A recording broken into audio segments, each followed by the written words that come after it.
Ambulance. అయ్యో, ambulance కాదు, ambulance. Ambulance.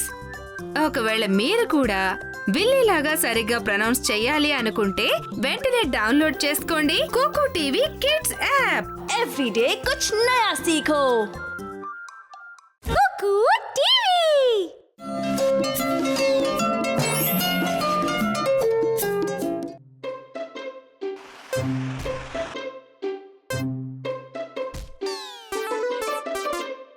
ఈ గేమ్ అస్సలు బాలేదు. నేను చూశాను. నువ్వు లాస్ట్ ఓవర్లో ఎందుకు ఆడలేకపోయావో తెలుసుకోవచ్చా? ఉపయోగం ఏముంది తాతయ్య, మాకింకా చాలా రన్స్ కావాలి. 19 రన్నులు మాత్రమే. నువ్వు ప్రయత్నించి ఉండాల్సింది. కానీ అది ఇంపాసిబుల్ తాతయ్య. కానీ నువ్వు గివప్ చేశావు. అది చాలా తప్పు.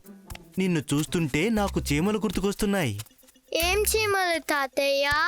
చీమలకు సంబంధించిన కథను మీరు వినాలని అనుకుంటున్నారా పిల్లలు? ఏ స్టోరీ టైం. కొంతకాలం క్రితం రామాపురంలోని ఒక కాలనీలో చీమలు నివసిస్తూ ఉండేవి.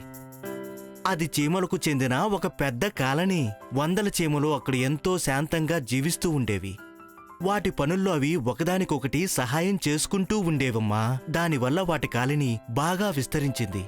ఆ తర్వాత ఒకరోజు చాలా పెద్ద వర్షం పడింది. వర్షపు నీరు చీమల పుట్టల్లో కూడా వెళ్ళిపోయింది పిల్లలు. ఇప్పుడు మనం ఏం చేయాలి? నీళ్ళన్నీ మన ఇళ్లలోకి వచ్చేస్తున్నాయి. నా పిల్లలు, నా పిల్లలు. పారిపోండి. మీకు వీలైనంత వరకు మీరు పరిగెత్తుతూనే ఉండండి. నువ్వు మాతో రావడం లేదా జానీ? ఇక్కడ తప్పించుకునే దారి లేదు. చూడు, నేల మీద కూడా నీళ్లున్నాయి. కానీ ఇక్కడ ఉండి ఏం చేస్తాం? తప్పించుకోవడానికి ప్రయత్నమైనా చేయాలి కదా. మనం సురక్షితంగా ఉండలేమని నాకు భయంగా ఉంది. అయితే నీకు నచ్చినట్టుగా చేసుకో. నేను మిగతా వాళ్ళతో వెళ్తున్నాను. పాపం నా స్నేహితులు.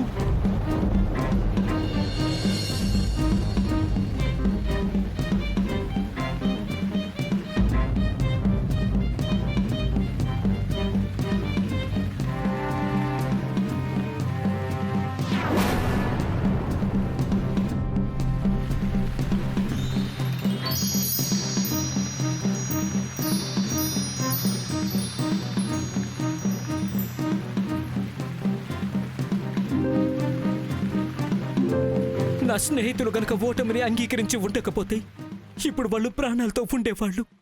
చూశారు కదా, ఓటమిని చూసి అస్సలు భయపడకూడదు. మీరు ప్రయత్నిస్తూనే ఉండాలి పిల్లలు. ఇప్పుడు నాకు అర్థమైంది తాతయ్య. రేపటి మ్యాచ్లో నేనే గెలుస్తాను, మీరు చూడండి.